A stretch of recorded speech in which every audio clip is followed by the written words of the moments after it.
বিসমিল্লাহির রহমানির রহিম। আসসালামু আলাইকুম। সুপ্রিয় দর্শক, সকলে কেমন আছেন? আলহামদুলিল্লাহ, আমরা সকলে অনেক ভালো আছি। আজকে ফুচকা বানাবো, সেজন্য ডালটা অলরেডি সিদ্ধ বসিয়ে দিয়েছি।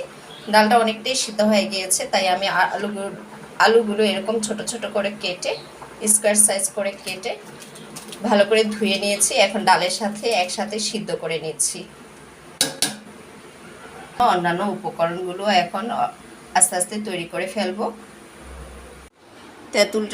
তেঁতুল আমি একটা কন্টেনারে অলরেডি ভিজিয়ে রেখেছি তেঁতুলের টক পানি করার জন্যে। তো আমি ফুচকার জন্য অলরেডি সব কিছুই রেডি করে ফেলেছি। তেঁতুল পানিটা রেডি করেছি, শুধু টক পানিটা তৈরি করার জন্য যে যে উপকরণগুলো দেবো এগুলো আমি কুচি কুচি করে নিয়েছি। সব এগুলো এখনও মিক্স করে নিব। আর আমি আলুটা আর ডালটা ঠান্ডা হতে দিয়েছি। তো মোটামুটি সব কিছুই প্রিপারেশন ওকে। এখন আমি জাস্ট ফুচকাটা তৈরি করে তারপর তেলে সেঁকে নিয়ে পরিবেশন করব খাওয়ার জন্যে। আপনারা সাথেই থাকুন। আমি কিন্তু এখানে সুজি আর আটা নিয়েছি। এখানে হচ্ছে আপনার সুজির ডাবল পরিমাণ আটা নিয়েছি। এখানে ভাগ ভাগ করে দেখিয়ে দিয়েছি, মানে এখানে 2 ভাগ আটা নিয়েছি আর সুজির পরিমাণটা নিয়েছি আটার 1 ভাগ। তো এই পরিমাণে নিয়েছি। এখন আমি ডোটা তৈরি করে নিয়ে তারপর হচ্ছে তেলে সেঁকে নেব। ফুচকার শেপ দিয়ে কেটে তেলে সেঁকে নেব। এখন আমি ডোটা তৈরি করছি।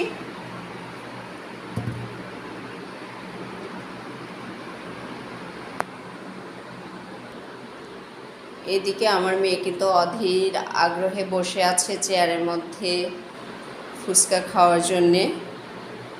তো যাই হোক, তৈরি করে ফেলি এখন। তো আমি আটা আর সুজিটা একেবারে মিক্স করে নিচ্ছি।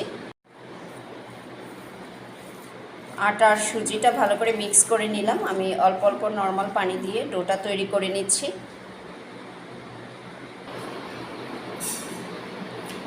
ডোটা আমি মোটামুটি একটু শক্ত শক্ত করে তৈরি করে নিলাম। এই পর্যায়ে আমি সাদা তেল, সয়াবিন তেল, সামান্য একটু তেল দিয়েছি।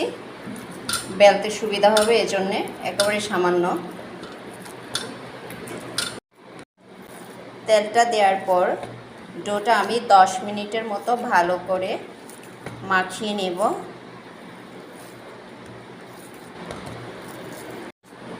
মাশাআল্লাহ, সুন্দর একটি ডো তৈরি করে ফেলেছি, দেখেন। তো এখন আমি লিচি কেটে রুটির মতো বেলে ফুচকার শেপ দিয়ে কেটে নিচ্ছি।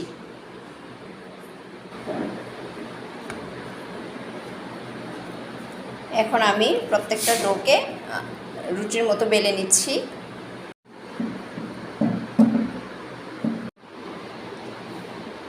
একটা রুটি বেলে নিয়েছি, আরেকটা বাকি আছে, এখন বেলবো। এখন এটা কেটে নিব। সেই রকম সুন্দর হয়েছে। তবে ডো বানানোর সময় আপনারা কালিজিরা দিয়ে নিতে পারেন। আমার মেয়ে আবার কালিজিরা বেছে বেছে খায়, তাই আমি ডো বানানোর সময় কালিজিরাটা অ্যাভয়েড করে দিয়েছি।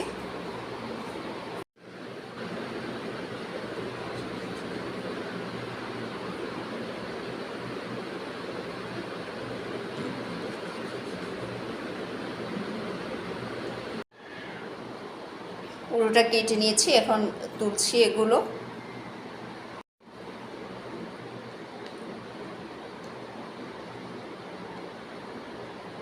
অন্ধকার ছাড়ো।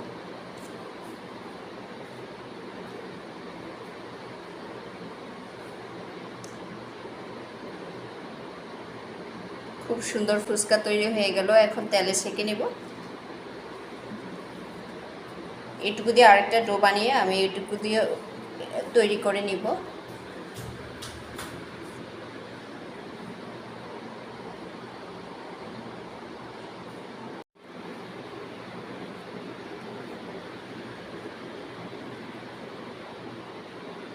এগুলো তৈরি করতে করতে পাখার বাতাসের মধ্যে দিয়ে রেখেছি, একটু হালকা টান টান শুকনো শুকনো হয়ে যাওয়ার জন্যে। এখন আমি তেলে সেঁকে নেব। অলরেডি আমি তেলে সেকার জন্য চলে আসলাম। কিচেনে। তেল একদম পারফেক্ট হয়েছে। এই যে সেকেন্ড যেটা দিয়েছি এটা একেবারে ফুলে গেছে। তো এখন আমি পরপর সবগুলো ফুচকা সেঁকে নিব না, তো আমি এই দুটো তুলে বাকিগুলো দিচ্ছি।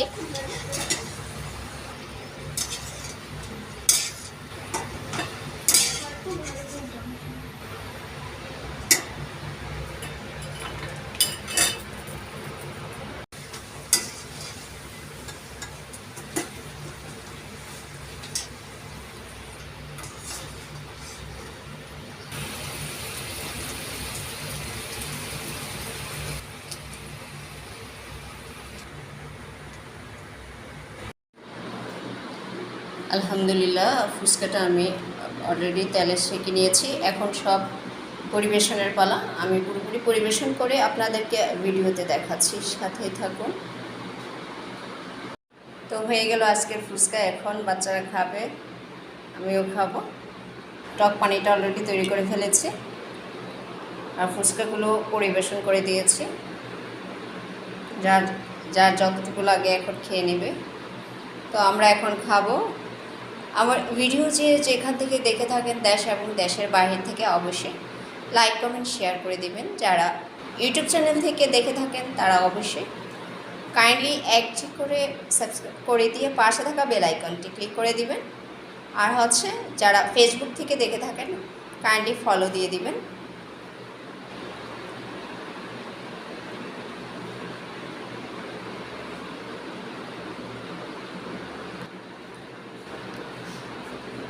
তো শুরুতে আমার মেয়ে খাচ্ছে।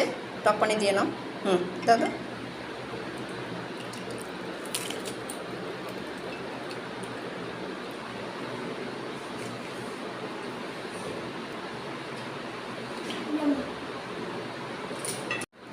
তো আজকের জন্য আল্লাহ হাফিজ।